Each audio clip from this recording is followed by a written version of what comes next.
Welcome to Lawtrend webinar on impact of COVID-19 on judicial system. I would like to begin by introducing our panelists for the day. Today we have with us Justice Kurian Joseph, who has served as Judge of the Supreme Court of India.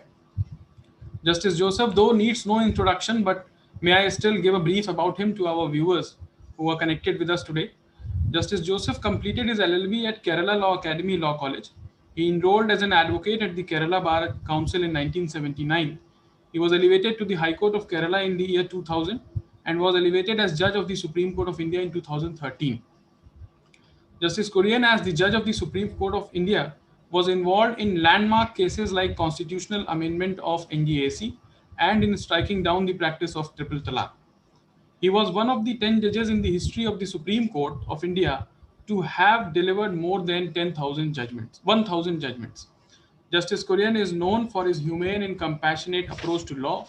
Since retirement, Justice Joseph has been focused on using ADR process such as mediation, arbitration, on conciliation to support parties to find sustainable, long-lasting solutions. He is routinely appointed by the Supreme Court of India and various high courts to act as mediator and arbitrator. Justice Joseph is also one of the panel of the mediators at Singapore International Mediation Center. Sir, we are truly grateful to you to have today for this webinar, and thank you for giving your consent for this webinar, sir. May I also briefly introduce myself? My name is Rajat Rajan Singh. I am practicing as an advocate at Allahabad High Court, Lucknow.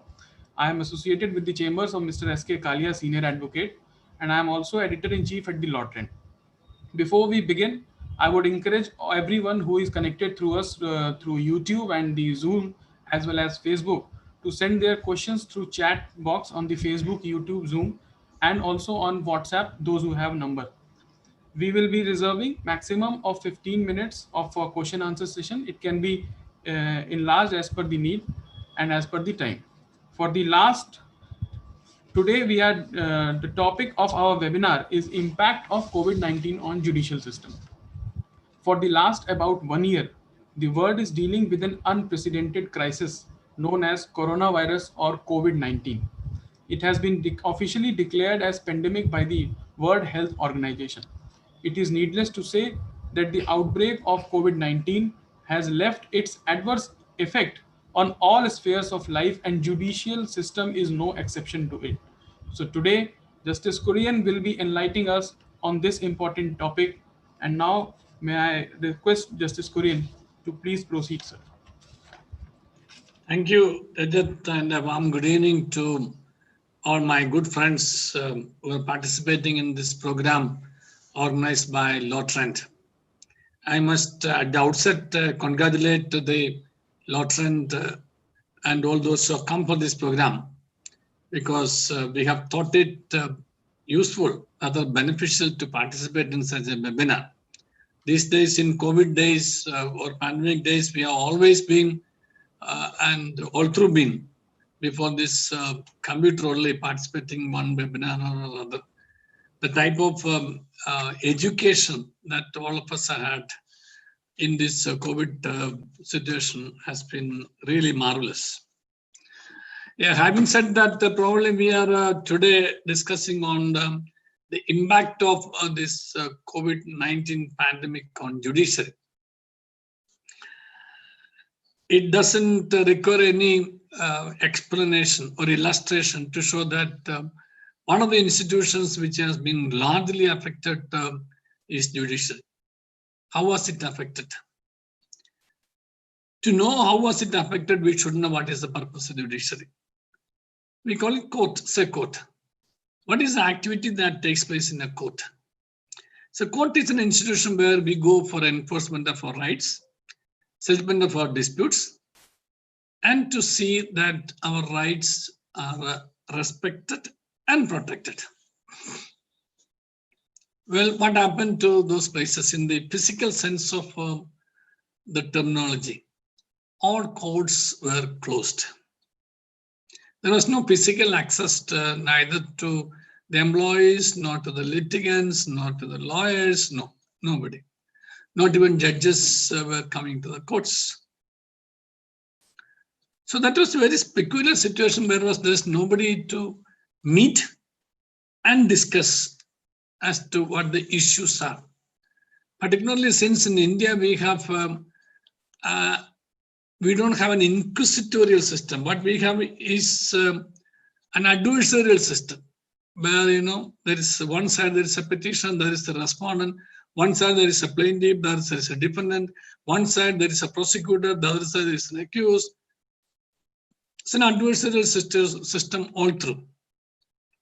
Therefore, in the absence of a physical court, for quite some time, we have all been taken by surprise as to what to do. Well, that was an initial block. Then with all the limitations on our wherewithals, we started in India, the main courts, particularly started the system of virtual courts. Well, before starting the virtual courts, or rather dealing with the virtual courts, I must also reflect on the impact generally the judiciary had to face on account of this. One, we have not seen for the last 6 months any major trial taking place.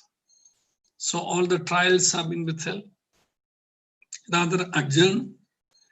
We have not seen any serious case being adjudicated in the sense, there is a proper presentation, the other side presents the material, evidence, etc., etc.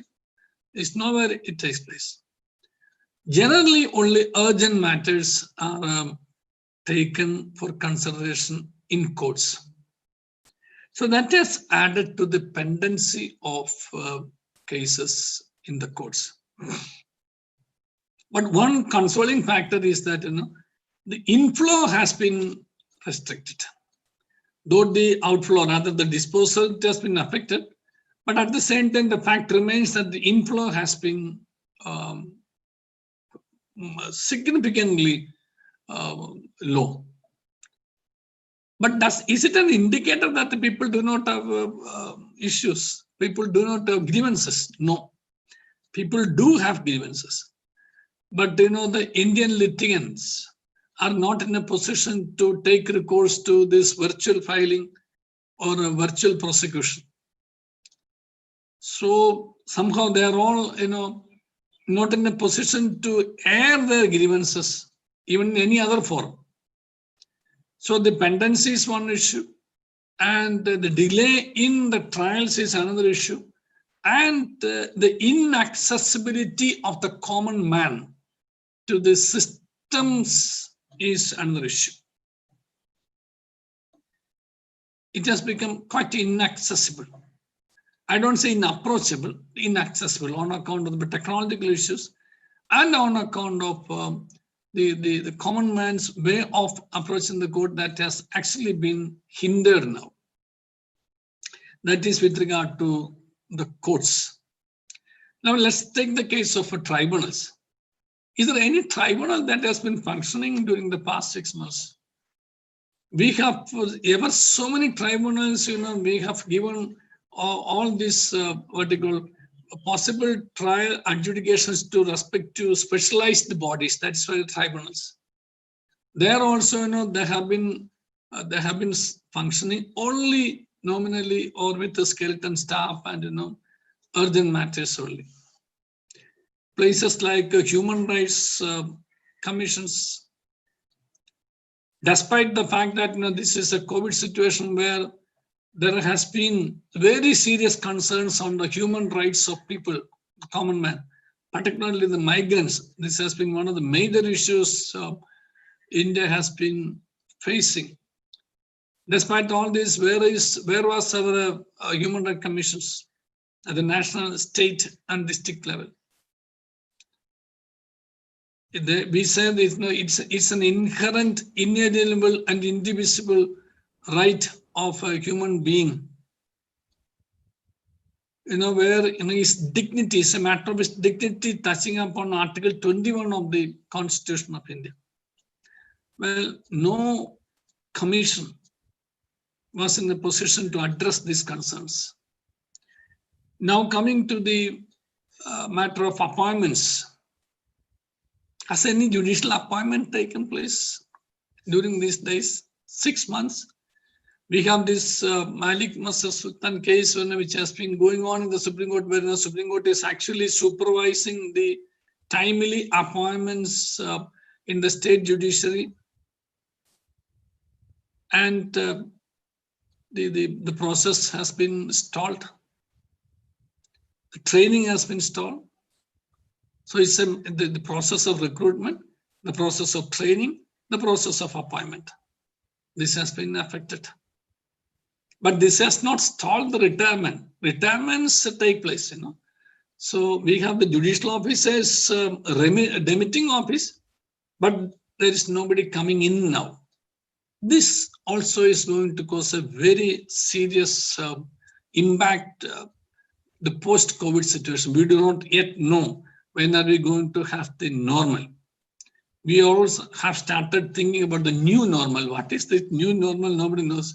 It's all still in the process of trial and error.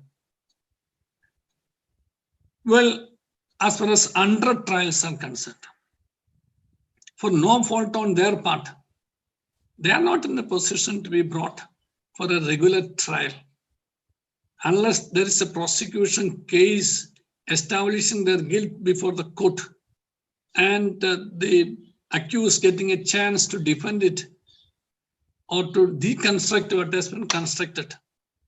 The trial and the trials are not going to get any justice at all. So they are also languishing. And thanks to the intervention made by the Supreme Court, the bail has been very liberally granted. But even then, the fact remains, it's not a question of whether somebody is in jail or not.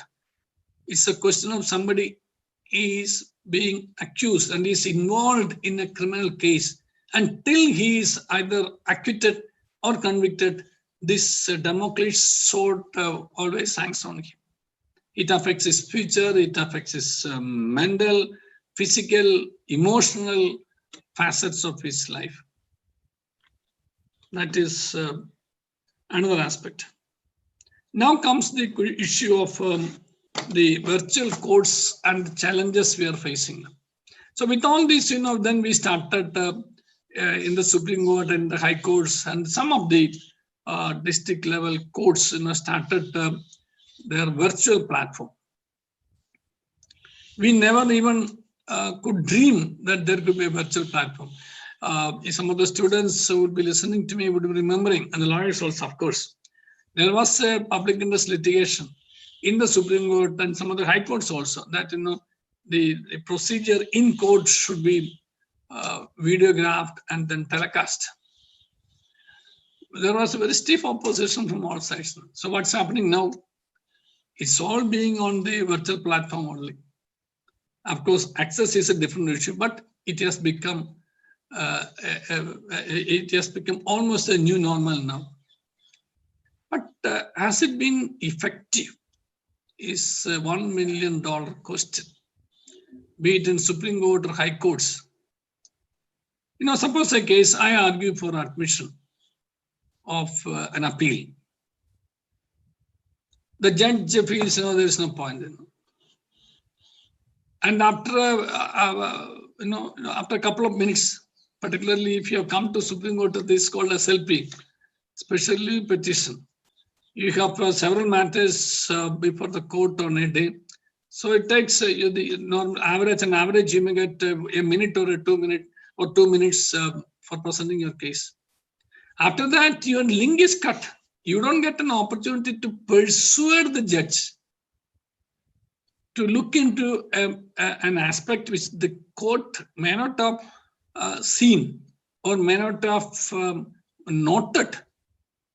So you don't get an opportunity. That has actually been, according to me, a failure of justice, in the sense, all that is within the mind of the judge, that becomes the final thing. Then what's the purpose of an adversarial system, whether the lawyer, and what are we the lawyers meant for? The lawyers are meant to argue and persuade and get the judge's attention drawn to various aspects of facts and law. In the physical court all of us know, the practicing lawyers, you get, of course, whatever be the situation, you get some space and some voice to persuade a judge to look into some aspects. We have seen several cases in my own life. I've been a judge for 18 years and 4 months. While reading a brief, I had an impression. Well, with that impression, I go to court, particularly on SLP in the Supreme Court. I can tell you, say, maybe 50, 60 cases, yes. All of them I have read. I understood the way it has been presented. Well, with that impression, I go to the court. I say, this is your case, this is the point, there's nothing, done, finished. But the lawyer says, my lord, this is not the case. There is also another angle to the case. There is also another point. There is also another issue involved on which the petitioner is entitled to hearing. That's a special leave, means it becomes an appeal. Entitled to hearing. Well, by the time, the court master, whoever is in control of the system, you are disconnected. Your time is over now. So your presence virtually is not there. Had it been physical, certainly you would have persuaded. And I have been persuaded like that many times. And the areas which I had not taken serious note of, where I found there is a point, I had to change my view and admit those matters. So that is why we are all lawyers now. Otherwise, there's no point. We need to only file and the judge may take a call on that. No, that is not the purpose. Our system is, the lawyer. That's why we have the attorney. The lawyers have an attorney to argue, to apprise, and to persuade. All these are possible effectively, according to me, only in a physical court. But how best to get over this situation? Well, I do my arbitrations now. I do my mediations now. I do my consultations, conferences now, conciliation, etc. All in this virtual platform only. Hardly anybody comes here for, I stay in Delhi, hardly anybody comes here for very few matters for some sort of a conference. Otherwise, I do everything in the virtual platform. That is, make the best out of the worst of the situations. This is the policy I have adopted. Make the best of the worst of the situations. So therefore, the policy I have adopted is, try as far as possible to accommodate the people in the matter of arbitrations, etc. There's one institution in Delhi, Delhi International Arbitration Center, where a peculiar type of argument, the process is adopted. For the petitioner, you can argue your case in a video and send that video to the sender and share it with your respondent. After viewing this video, the respondent can argue his case, record it and send it to the sender and also to the petitioner. Thereafter, the petitioner's lawyer gets a rejoinder opportunity after time of the main argument. He can present a reply by way of hearing. So 3 videos, 3. Maybe this is something which we can experiment when we argue second appeals, not first appeals, because first appeals, certainly there needs to be a reappreciation of facts also. As far as second appeals are concerned, probably this would work according to me. So majority, since you are from Allahabad, majority of the cases, many cases, second appeals pending in the High Court, maybe 20, 25 years old or so. So these can be experimented. One advantage of virtual court all said and done is that you can appear anywhere in India, anywhere, any court. That is something very good for the lawyers. So the physical presence of the lawyers, as far as your travel, your time, etc., everything is saved. You can attend to any number of cases also a day. Number 2. Number 3, the court can fix its own convenient hours also. Because even for the staff, it will be convenient. Because they are also not coming to the court. They may be sitting at home only. So virtual courts, according to me, is advantages on certain areas where the physical presence can be dispensed with. When I said about second appeals, civil revision petitions, there are certain areas where this can be very effectively continued. And to me, I am advocating this theory of the new normal of virtual courts being parallelly continued even after the normalcy is completely restored. Because if there are judges who are willing to work on holidays, there are judges willing to work beyond the court hours, there are judges willing to hear you leisurely on a certain aspect, they can listen to these arguments and comfortably sit at home, relax, and then take a call on these arguments. That is my view as far as virtual courts are concerned. Now, the whole problem with the virtual courts is, what will happen when you record evidence? This is something which we are facing a little difficulty. So in arbitration also we have recording of evidence. So what we did is, in one case, we sent an advocate commissioner, not only to record the evidence, but the process of recording evidence was actually telecast, rather than put it on the video, so that the tribunal will sit, all the three of us from different places can sit and watch the recording of evidence in the presence of the lawyers. So why should there be an advocate commissioner? In the sense, therefore because the commissioner can ensure that there is no prompting, that there is nobody else in the room, and that the witness on his own makes a free, voluntary, disclosure of the statement of facts when he is grilled, either on chief examination or on cross-examination. That is one way of looking at it. Yet another thing we experimented is, we asked 2 cameras to be fixed in a room, where the entire room will be videographed by 1 camera, and 1 camera for the witness alone to depose. That also worked in a different arbitration when we took evidence. So recording of evidence that way is actually taking place. Comes to come, we have alternatives. This is the great advantage of Indian legal mind. We will not leave up. We have alternatives always available where we can think of options. And as far as mediations are concerned, I can tell you how I did the mediation here, and I continue to do also.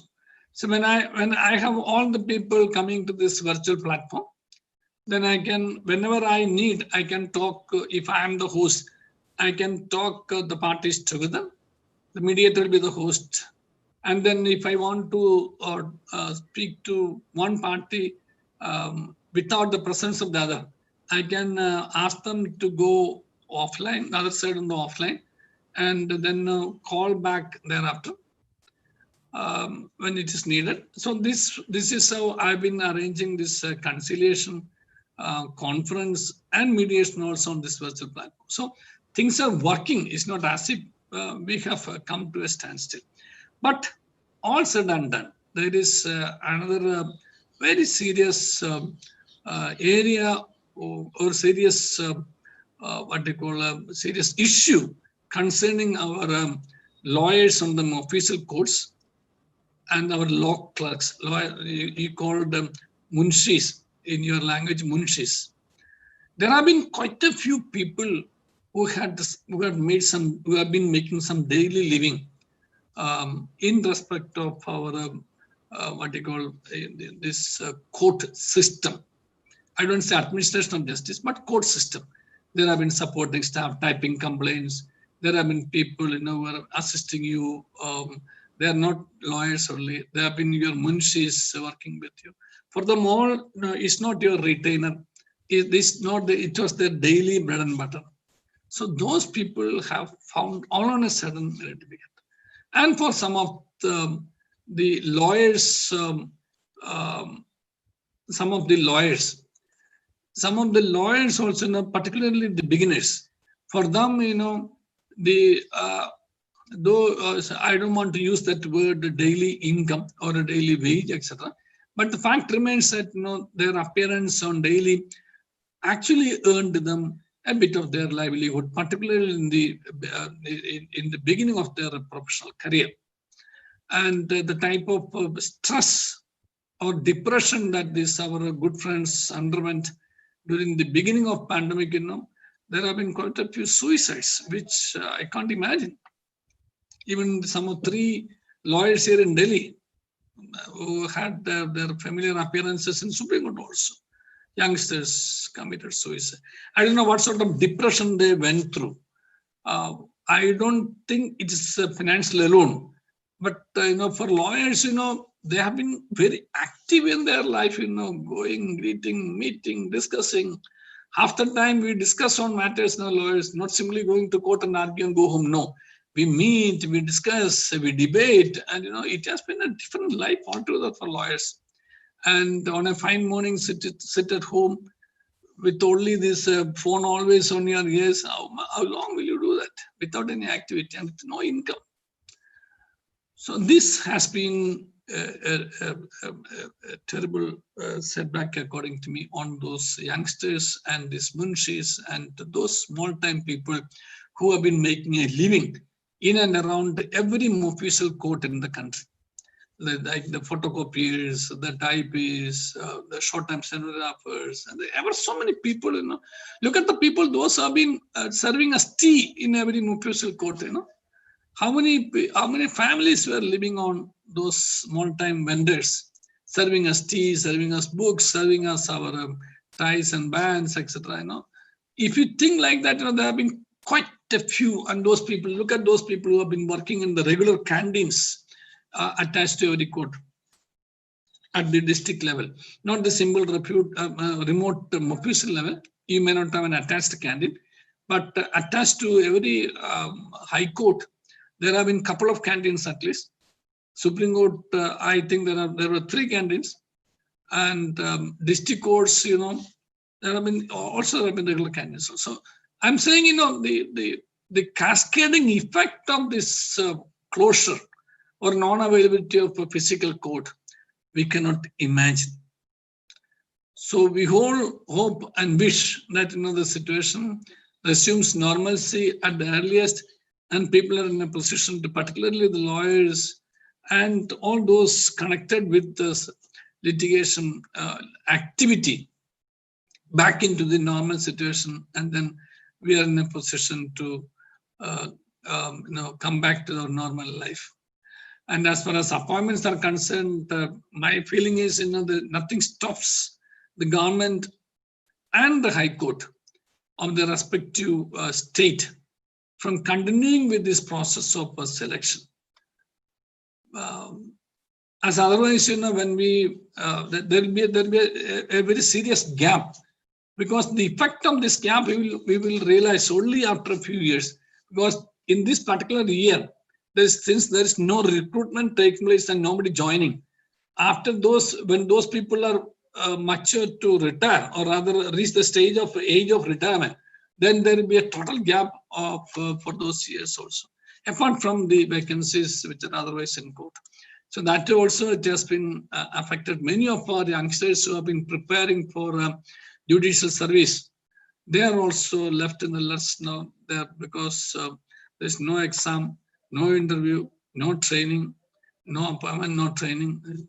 These are all broadly the areas where I wanted to touch. And now this time, I'm sure we can have a little discussion, because this is all what went through my mind. And I'm quite sure people who are listening to me or viewing me may have more serious concerns, which we can have in the interactive session. Thank you. Thank you so much, sir. Your views have been very insightful. There are some questions from the viewers, which I will be asking one by one. Yes, so the Rajat. first question is, has the concept of virtual courts and e-courts is threatening to the concept of open courts, where the client and everybody can sit in the courtroom and they can see what is happening? Yeah, let's not confuse with the e-court. E-court means, is paperless court, because every filing is through the e-process, everything. your dictation, your orders, everything is only in the e-process. It's called paperless court. So that is a different concept altogether. In the e-court also, you are welcome to be present in court, and you have to be present in court. All litigants can be in court. The lawyers, litigants, and everybody, they are in the physically present in court. That is what is called e-court.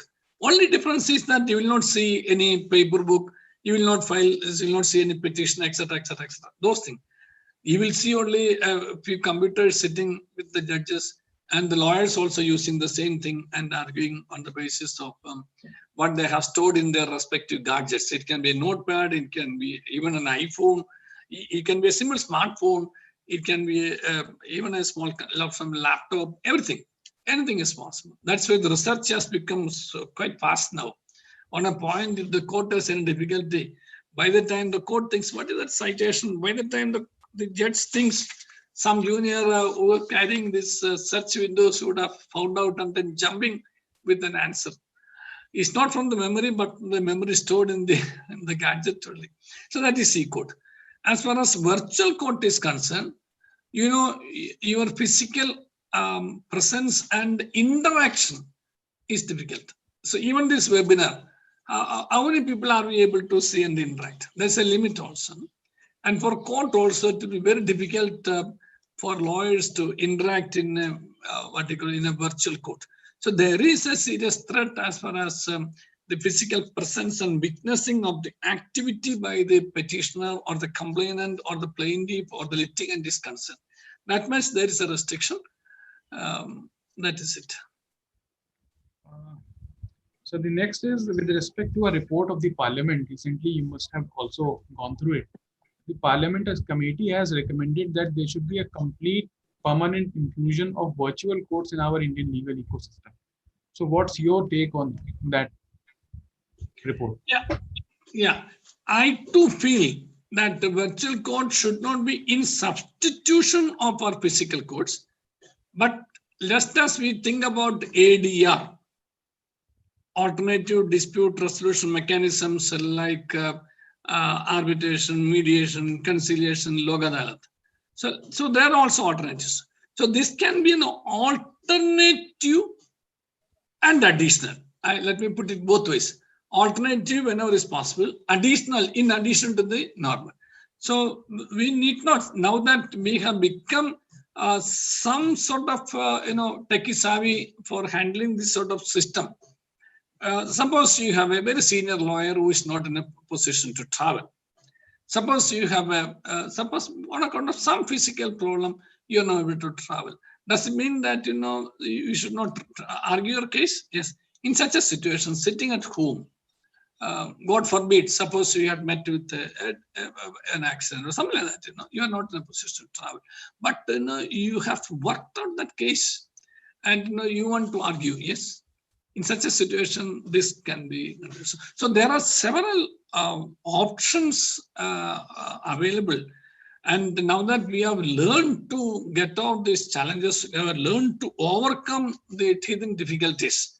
Probably I too feel that this system can be continued along with the physical courts. So that that's why I said wherever we have said, if you famous quotation, if you have the inclination, we have the answer, right? So if the lawyers are, in fact, when I was Chief Justice in Himachal, I have sat on holidays. I have sat in court even up to 8:30 or 9 p.m. in the evening, because when lawyers are available, why not? Yes. If I can put up my little extra effort, and that much pendency I can reduce, yes, there are judges who are willing to do that. Particularly when they are youngsters, and they will certainly do that when they have their real spirit of doing their best in their life, So they will have a thrilling experience of doing an extra work. We all have heard about overtime. Probably in the case of these judges also, they may like to work overtime if they're able to get a little extra money, because once appointed, they get nothing extra. So this can be an incentive to the judges also. You can sit extra. The time that you sit extra in the virtual courts on holidays or other times also, there could be an additional emolument also fixed. So that will be that will certainly be an incentive.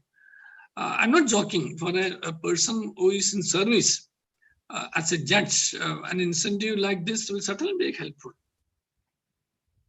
I think you are suggesting that in traffic challan cases or petty cases where the appearance of the parties are not required, we can have permanent virtual courts for future. 100%, because the majority of the rush that we see in our physical courts, particularly in civil judge junior division, are traffic challan and petty cases only, because we all know it's a fact that the police have a target, the motor vehicles department have a target, so they have to achieve their target of booking people. So the burden comes only on the court. Ultimately, they book and they finish. So all those cases, even I feel that this 138 cases which have become a real what they call explosion in our docket can also be tried, in the sense only very few cases ultimately reach a trial in 138. All of us know, lawyers know, because at some stage after exchange of pleadings, etc., things get settled also.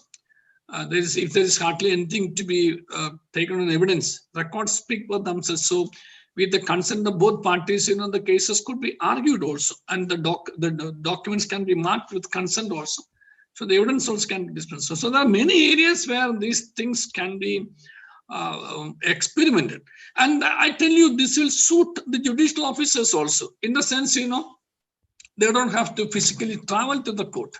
One, they can take little leisurely step at home, and they can take care of the children. You don't know the miserable plight of a judicial officers, of getting transferred every 3 years, and the children getting, the children of the judicial officers, how many scores they learn, how many times they change their friends.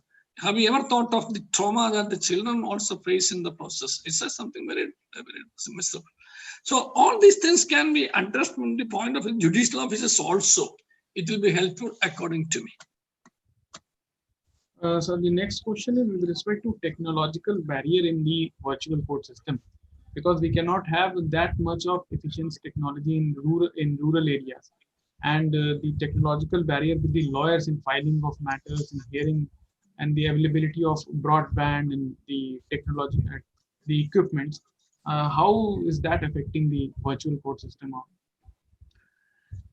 There's no point in denying it. Yes, it has affected. In our rural areas, we don't have the bandwidth, and rural areas, our lawyers are also not equipped in this e-filing or virtual courts, etc. They find it very difficult.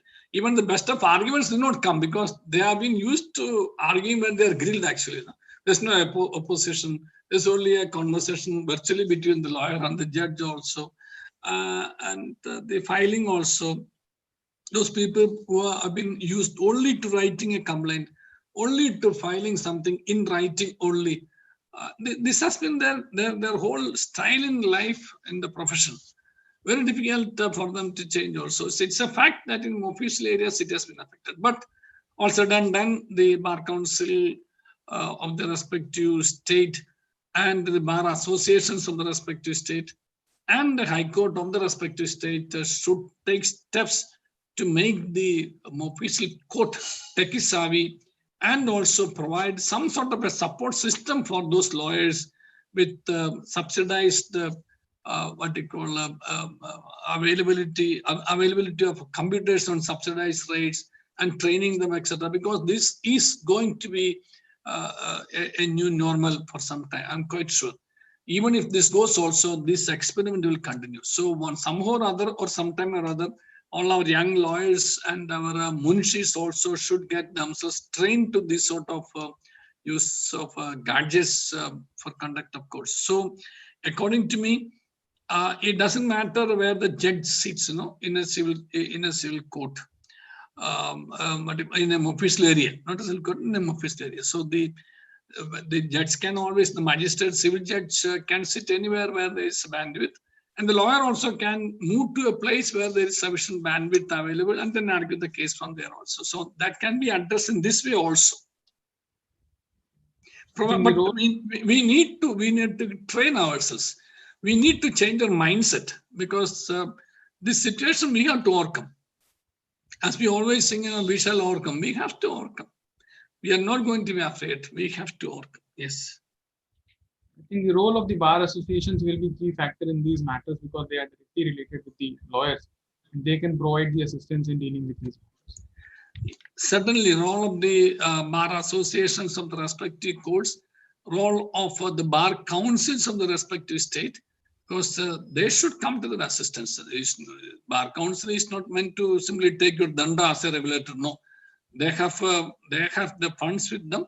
They have the capacity to assist the lawyers in times of this this pandemic, and they should come to the aid, because local bar associations, the plight of our local bar association. We don't have even a room, many of the official areas, for the lawyers to sit, etc. We hardly have, we all sit. I've seen in the state when I went to Himachal, the what they call the whole court client counseling have been taking place only in the open Maidan.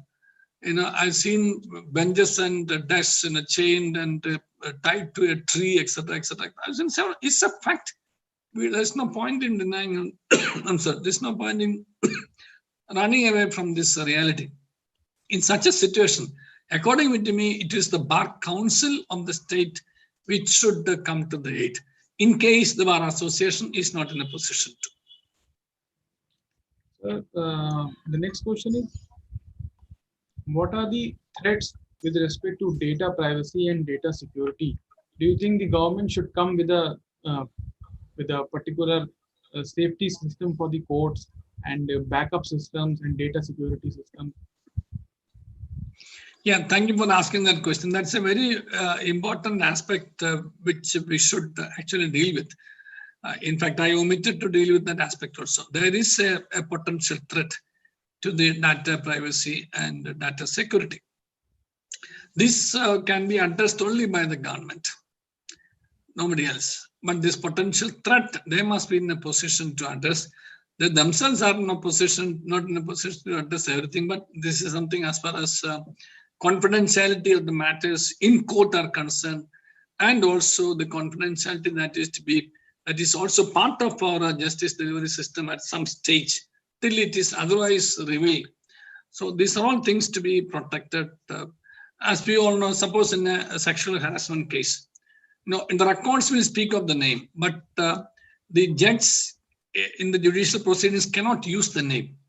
Does not mean that the police who investigates filing in the 161 or 164, the miser taking 164, the name has to be disclosed. But they are not the public documents, they become the documents, so they cannot be published. So the data security and data privacy are very important concerns in this virtual platform, for which the government should take steps. And also the backup system, that also is another very serious and major area where and only the government can, because unless we have a proper backup system, suppose something happens to this primary system, then unless we have a strong backup system, we will be really in trouble. Sir, the next question is that it's almost been 6 months, more than 6 months that we are in the pandemic situation. So how far do you assess that how much the courts have adopted the process of virtual courts and e-courts in India, and what more steps and what more changes can be done for its effective implementation? I do not have any statistical backup as far as this issue is concerned, but from what I have learned from across the country, it has not been quite effective. Not been quite effective. Still, there are still areas where people have not been able to use this system, and there are still courts where even while using the system also it has not been effective. People are also fed up, and so there is a problem.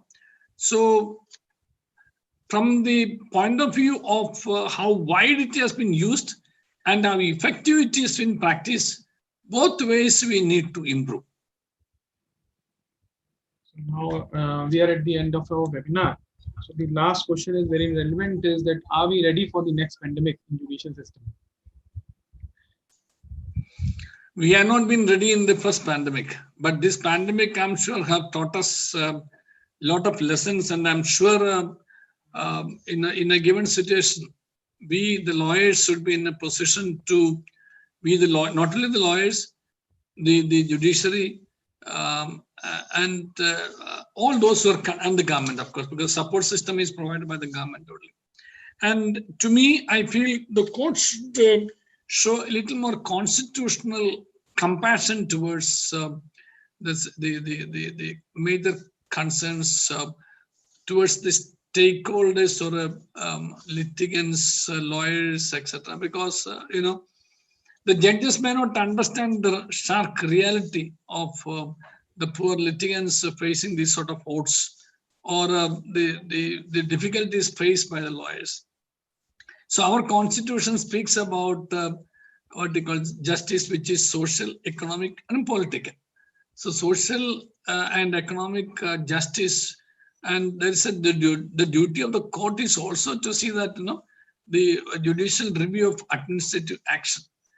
It must also be judicial review of administrative inaction also, because wherever the administrator or the state is to act, and if they don't act, and or if they do not act in accordance with the constitution, it is the duty of the court to see that they act, and they act in accordance with the constitution. There have been widespread complaints on the failures on the part of the failures on the part of the administrator or the state in giving even to the aspirations of the people, particularly those people who have who do not have a proper access to the court, who are not able to come to the mainstream, the small time vendors, the payment dealers, people who are living on the peripheries. I call them always the last, the least, and the lost. These three types of people. It's very easy for us to lay down a law, but one must also have an occasion to go and physically see what actually the plight of Indian citizen is. That Indian citizen also a citizen of this country. That citizen is also my brother and sister. If that citizen also is my brother and sister, it is the duty of the guardian, the court, to take care of not the constitutional laws of the constitution, but the the people for whom this constitution is made. After all, this constitution is for the people. This constitution is by the people. It is constitution made by us and given to ourselves. And if we the people are not in a position to enjoy our privileges, forget about our rights, at least the privileges to have a decent living. I don't say a highly dignified life, but at least a decent living commensurate to the bare requirements of a human being for food, for shelter, for clothing, and for shelter. Well, there has been such sort of lapses while addressing these sectors. There is no visibility now. No media pays attention to their plight. All media is interested in what we call all investigations. There's a lot of juicy news coming on these investigations, etc., etc. So we actually our attention is diverted from the real core issues. But as far as the court is concerned, they should have only the constitutional conscience, no other conscience. Conscience of a judge means that conscience on which the judge has taken oath. The judge has taken oath in the name of God or solemn affirmation, whatever it is, to bear true faith and allegiance to the Constitution of India. So this Constitution of India is to be interpreted in terms of the last of the citizens, the least of the citizens, the lost people who are lost in the sense, who are disconnected from the mainstream of the society, the scheduled castes, the payment dealers, the scheduled tribes, the small time vendors, the payment dealers, people who live under the bridges, people who are on the railway tracks, people who are the rat pickers, people who are the migrant workers, people who are in the job of safais, etc. So these are all people who have no address. You and I have an address, or rather me and you have an address. These people do not have an address. They may not have any Aadhaar. They may not have anything of their own. Their only address is that they have they are a human person. No place, no dignity, nothing to present, except that they need to show their bare stomach where they are starving. This is the only address. So have we been addressing the concerns of such people, particularly in these times of a pandemic? Otherwise, those people also have been making a living. When there have been traffic in the traffic light, there are several people who make a living out of that also. They come to small time vendors, come on, this something. So everybody, those people have been terribly affected. So what is the support the government has given for a dignified life of those people is something which certainly the court should take care of. Because if you allege, if you bear true faith and allegiance to the Constitution of India, this is the constitutional conscience you have. Your conscience as a judge is not the conscience of your philosophy or ideology or your allegiance to anybody. No, your conscience is a constitutional conscience where you are called to do justice without fear or favor, affection or ill will, and uphold the Constitution and the laws. You are appointed as a judge to uphold the Constitution, not to uphold anything else. You may uphold anything else in a different platforms. You become a politician, you can uphold the political philosophy. You become a preacher, you can uphold your your own religious ideology. You become an activist, you can uphold your ideology in that. But when you are appointed as a judge, you are totally disconnected from all this, and you have only the Constitution and the constitutional conscience with you. You have to disassociate with yourself from everything else, and only the faith and allegiance to the Constitution of India. And this Constitution is the Constitution of the poor people, not the big people.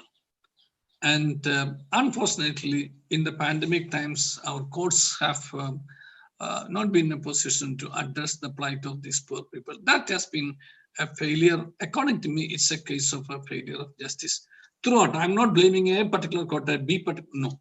I'm saying generally, because people have suffered.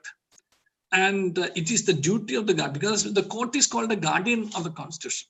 It is the duty of the guardian to see, why are you crying? Nobody may not ask. No wayfarer will ask. If I cry, my father will ask me, Kurian, why are you crying? My mother will ask me, Kurian, why are you crying? So there is somebody to ask me, why are you crying? And why are you even not able to cry? Because even the last drop of your eyes have been absorbed. There's nothing even to open your mouth. There are situations. Just go to the streets, you will find that. It is the duty of the guardian to alert the attention of the people concerned to the plight of these people, because they are also the citizens of this country, entitled to equal justice, entitled to equal dignity. This fact. Otherwise, India is not a country.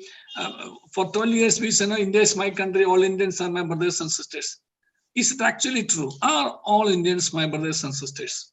If that be so, there would have been no sexual harassment. If that means there is no exploitation. If that means there would not be corruption. If that be so, there would not be any untoward discriminatory treatment. So that is for theory, but for actual life also, it's a duty of the court to see that there is one India, irrespective of all differences, where all Indians are treated equally with equal dignity and equal access to justice, and that dignity is protected irrespective of caste, color, creed, language, sex, place of birth, or community, whatever it is. It is there, my dear friends, my dear young lawyers and young or old, of course, lawyers and those who are viewers, on law students, only we can understand this language, after having studied law. What is the take home after having studied law? Take home is that, all of us are Indians, number one. And in India, there is equality of all human beings. We call it a Vasudhaiva Kudumbakam. It's all good theory, but are we really practicing it? Are we able to see people above their caste or creed or community? Somehow we all get cribbed and cabined and confined to our own respective ideology or community or caste, etc. Please rise above all this and see India as an India of all Indians, irrespective of it's my India, it's your India, it's our India. Doesn't matter whether you are A caste, B caste, A community, B community, this language, this place, that place. No, irrespective of all that, we are all Indians. Let's have an India like that. To that India only, we the lawmen can be proudly belonging to. Only lawyers can tell the people that there is no discrimination for Indians in India. So let's rise above three curses for India. My dear lawyers, even if you are 100 people listening to me, 10 people listening to me, let us rise above three curses. 1, casteism. 2, communalism. 3, corruption. Only 3 things: casteism, communalism, corruption. If you are able to remove those factors from our mind and be open, be clean, we will be clean in our conscience and clear in our mind. Let's all strive to build an India with a clean conscience and a clarity of thought. All the best. God bless you. Jai Hind. Thank you so much, sir. It has been quite a learning session, and I'm quite confident that your appeal will go a long way. And you have been extremely generous, sir. Thank you to all the attendees for participating in the webinar. You will be receiving your certificates on your email. And thank you so much. Thank you for coming to this. Thank you, sir.